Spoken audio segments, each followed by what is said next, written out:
You're listening to Soundside. I'm Libby Denkman. We have a new thing that we're trying out Mondays on Soundside. I'm calling it Front Page. You know, from back in the days when we all used to unfold newsprint to get the stories of the day. It's my chance to talk about the latest news with a rotation of plugged-in journalists and guests. And I have my first guinea pig here in the studio. I mean, guest host. KUOW politics reporter Scott Greenstone is here with me for Front Page. Hey, Scott, thanks for doing this. I love being experimented on. It's yes, perfect. This is, we're going to try a thing basically coming into Mondays and being able to really talk about the news that happened while we were away as a show. Yeah. So let's get to our top story because it's a big one. We believe he was radicalized since he's been here in this country. We do believe it was through connections in his home community and state, and we're going to continue to talk to those who interacted with him, who were his family members, talk to them. So far, we've had some participation, but anyone who has information on this needs to know that we will be coming after you. That is Department of Homeland Security Secretary Kristi Noem talking about Rahmanullah Lakhanwal. He's a Bellingham man and an Afghan national who allegedly drove across the country to Washington, D.C. last week. He faces first-degree murder charges and more for opening fire on two members of the National Guard just a couple of blocks from the White House the day before Thanksgiving. U.S. Army Specialist Sarah Beckstrom was killed, and U.S. Air Force Staff Sergeant Andrew Wolf remains in critical condition, according to the latest reporting. Secretary Noem says the motive of the shooting is not known, but some family and people who knew him are cooperating with the investigation. That's Lakhanwal's family and people who knew him. So a lot of pieces still need to be put together here, Scott. Two big themes, though, I feel like are emerging. One is about the suspect, the individual here, Rahmanullah Lakhanwal, who he is, why he took the actions that he did. Second is the reaction from the Trump administration, which has cracked down further on immigration in the wake of this attack just in the last couple of days. So maybe we should start with the individual and then kind of zoom out. What is your take on what's being reported so far? Yeah, I haven't, to answer that kind of assertion from Secretary Noem that she started with, that he was radicalized once in this country. I haven't seen a lot of good reporting, and I don't know if it's different for you, to back that up. Maybe it's all based on classified information and it will come out.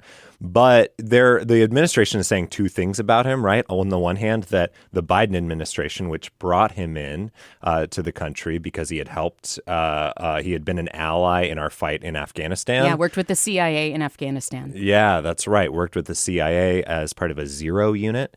That they're saying they never should have let him in, and yet at the same time that he was radicalized once he was here. So that does seem to be a contradiction. Yeah, just to take a beat on that. So if this is somebody whom the Trump administration is saying there wasn't enough vetting for in that rushed process after the U.S. withdrawal from Afghanistan, when the allies here in the United States, people who were in the U.S. Armed Forces, things like that, they were saying we got to get people who worked with us out.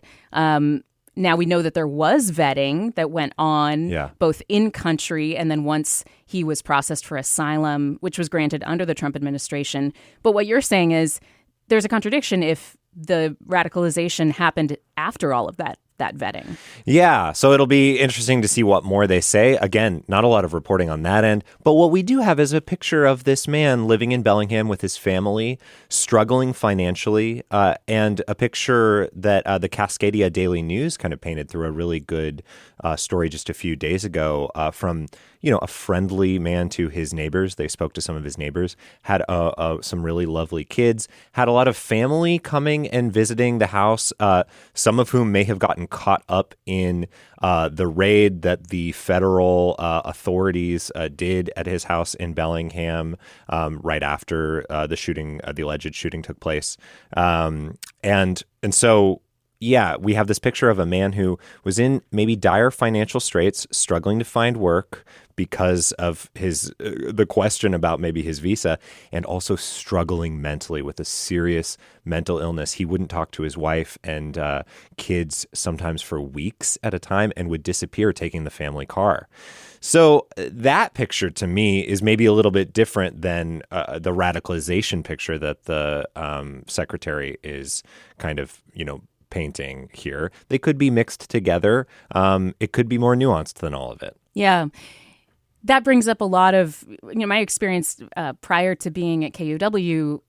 I reported on politics. I also was a veterans and military reporter for years. And, when we have conversations about the support that people who have been through conflict and who have been in these wars need, there's a big conversation about the VA and proactively reaching out now for mental health support of veterans. That's a different tact than the VA has taken in the past, where, you were kind of expected to go and present yourself. Now the VA is really trying to do more outreach.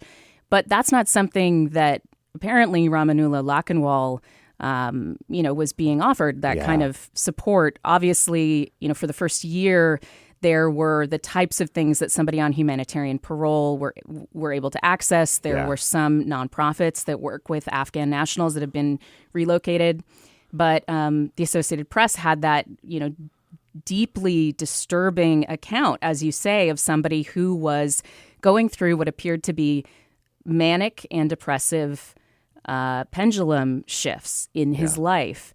There was an effort by a nonprofit that helps refugees in this country to go and contact the family because there was a community member that was so concerned about what was happening there. Now, the concern was he's going to injure himself, not that this community member told the AP that he would go and do violence. But, that brings to mind to me the fact that somebody, can have all the vetting in the world, but if there is a mental health concern, and specifically something that's related to time in war, time in service, that is something that we, are seeing the U.S. proactively start to do with their own service members and veterans. But something that if we're bringing in a number of people who have that experience, there needs to be a conversation about that. And, it's interesting because this is a national story. It's an international story, right? He came over from Afghanistan, his home. But I also do think of this, sadly, tragically, as a local story in the sense that Washington states, I can't forget about the fact that, and I don't know if our system necessarily failed Mr. Lakhanwal in this instance, but I do know that our mental health system consistently ranks as one of the worst in the country. And that's hard to forget in this moment, too. Absolutely. So I do want to just, make a note again of the victim here, Sarah Beckstrom, who was killed. Yeah. She's only 20 years old. The 24-year-old Staff Sergeant Andrew Wolf remains in critical condition as of the last reporting Sunday afternoon. Sarah Beckstrom's father posted on social media, "My baby girl has passed to glory. If I don't talk to you, don't be offended. This has been a horrible tragedy."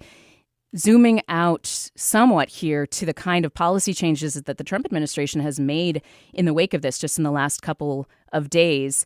This is an incomplete list, but we've got some changes here. They've stopped immigration applications of any kind for people from Afghanistan. So complete pause on any kind of asylum applications, different sorts of immigration visa applications. They've ramped up security and scrutiny on all green cards and other status for people from 19 countries that have been deemed high risk. So that's Iran, Sudan, Cuba, Somalia, Venezuela, Myanmar, many more countries.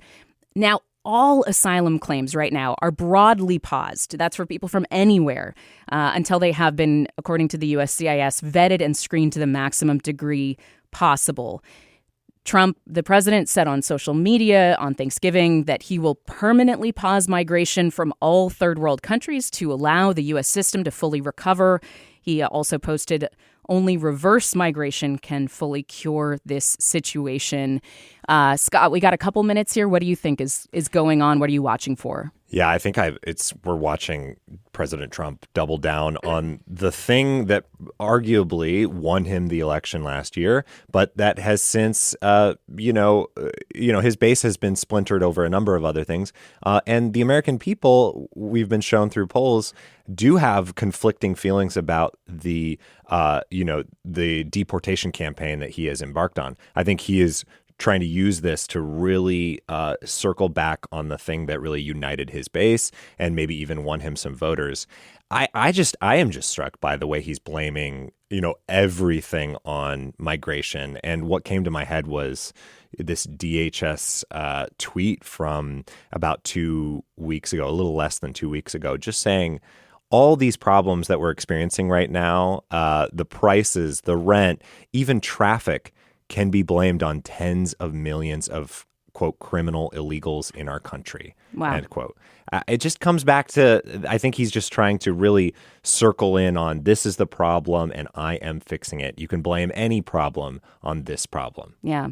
Stephen Miller, who is the architect of the immigration crackdown under the second Trump administration, has also been posting a lot on social media about the fact that he believes that immigrant communities from certain areas specifically of the world can never truly assimilate, that even, first generation kids who are born here, they never really become a part of the fabric of our country, which I would just say is patently false. Yeah. That is something that, you can even look at data like first generation kids born of immigrant families are more likely to start businesses here. They give back more to the economy.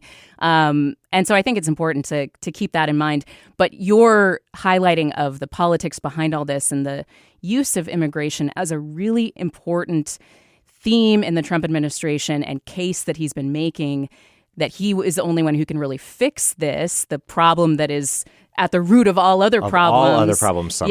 Yeah, that is such an important thing to keep in mind as we see these policy changes. And we'll be keeping on top of that, too, as KUOW continues to follow this for impacts here in our region, both to the Afghan community and to the wider group of people who are looking to the future of their immigration claims, if they're from these 20 countries or beyond. We're trying a new thing today. It's called Front Page. I'm here with Scott Greenstone, and we are moving to our second story. That is a sound transit train arriving at a station. And we're going to get to the train in just a minute. But this was a story that caught your eye, Scott. And so I want to dive in with you here. Christine Claridge reported for Axios on new numbers from a analytics company called INRIX. It showed that Seattle drivers lost 68 hours to traffic this year. That's the 10th rated in the nation. It's up from 63 hours in 2024. Traffic's getting worse. 8% increase year over year. 19 more hours do we spend in traffic than the national average.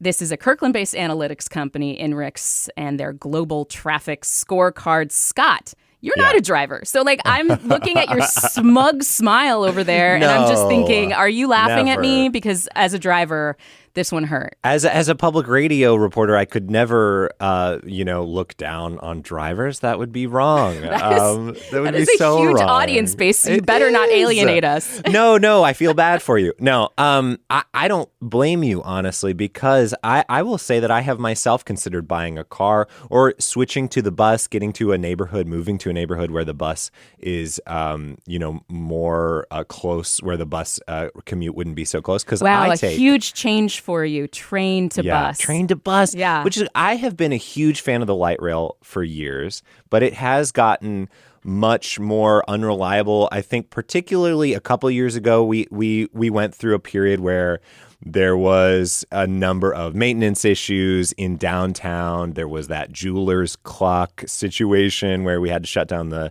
downtown terminal for a while. And it's just it feels like the light rail is not as dependable as it once was, or my foundational sort of faith in it has been shaken in some way.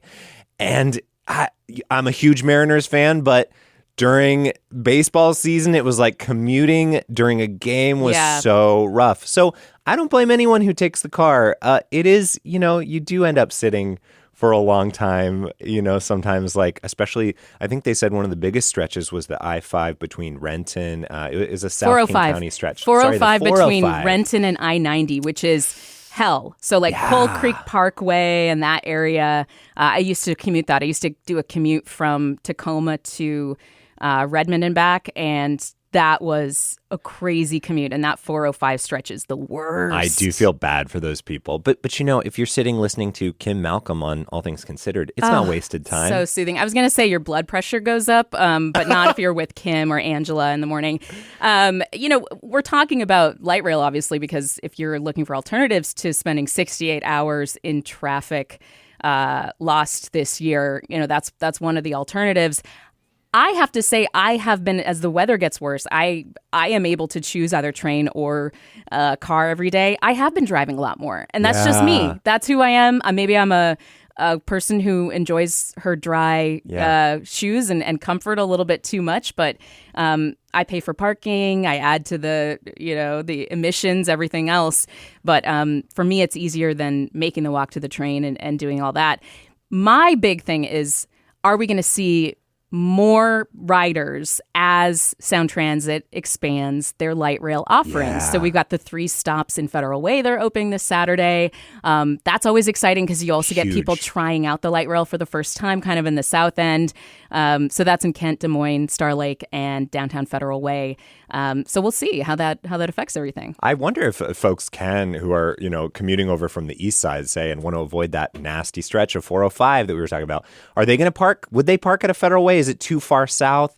Would it encourage I think they're just waiting for the East Link. Yeah, I think that's what you got to wait for. Yeah. Although, if you're coming, so that would be, you'd have to, park in downtown and then go south and up north and then across the bridge anyway. I don't think that's better, but people could send us an email if they think they have alternatives to that stretch of 405. Really quickly, I want to get to our final story of the day because you were into this one, Scott. So Front Page moves on with a little note from our friends. That is the quiet, soothing coo of a pigeon, and a city pigeon. The reason we are listening to that is that there was a fun story in the Seattle Times. Mike Lindblom reported this. That Sound Transit is stepping up its war on pigeons. Not so friendly. Not so friendly, according to the people trying to clean up all that poop. So the regional agency, this is quoting from Mike's story, it's going to spend more money on contractors and deep clean station entrances, install additional deterrents such as spikes or nets, and possibly consider birth control pills for pigeons. Birth control pellet pills. Yeah. Sound Transit signed almost a $900,000 contract to do this. In our last minute here, you have you got a hot pigeon take. So take it away. I don't know if it's hot, because this story was great. It talked to a lot of different people. Some of them were like, let them alone. Other people were like, oh, I hate slipping and stepping on all the poop. And of course, it's a hazard. It's a safety hazard. It could be a safety hazard. It can corrode the metal, right? But I just want to say, look, pigeons, we domesticated them. We brought them in for their food and for delivering our humanity mail. Is the we that you're talking about. Humanity, we the people. Yes, not Seattleites exactly, but humanity. We brought them in, and now they like being around us. They're some of the few animals that enjoy being in our presence, and I just think we should be a little bit nicer to them. I mean, birth control isn't a bad move if it works. There was some question in that story of if it does. But I just want to say, what does that do in the groundwater? That's going to I need to look a little more into that. Yeah, pigeon birth control. Uh-huh. I just want to say all the spikes, everything. Let's remember. I don't know. My plea would be, when you see a pigeon today, notice it. Enjoy its presence around you because they really do love us. They don't, unlike the rats, they don't scurry away right when they see us. They remember the days when we brought them and domesticated them from when they were rock doves, and they learned to love us because, we kind of brought them close. And now we have rejected them. Now we have sent them to the streets. Because we have email now, Scott. We have text message. We don't need them anymore. Love a pigeon today. Fly free pigeons. two quick things. One is that I lived in a dorm room in college where somebody was raising pigeons. So I spent a lot of time. They were raising them under the couch of the dorm room. Ooh. That was the lifestyle. And, the second thing is that Sound Transit, one of the reasons they're ramping this up is that the World Cup is coming next year. And it really does feel weird to live in an area where everything gets cleaned up just for these big events. Yeah. It's kind of like, oof, I guess the World Cup people they matter a little bit more than average residents. Scott Greenstone, thank you so much for being here with the inaugural edition of a new Soundside segment called Front Page. This is fun. Thanks for doing it. Honored to be here. Thanks. And I would love to hear your thoughts on all the stories that we covered on Soundside's Front Page today. You can email me at soundside@kuow.org or leave me a voicemail at 206-221-3213, 206-221-3213. Thanks for listening to Soundside. This show is only possible because listeners support us. If you're able to give right now, please check out the show notes for a link to donate. And don't forget, you can listen live on KUOW 94.9 FM Seattle at noon and 8 p.m., Monday through Thursday, or anytime online at kuow.org.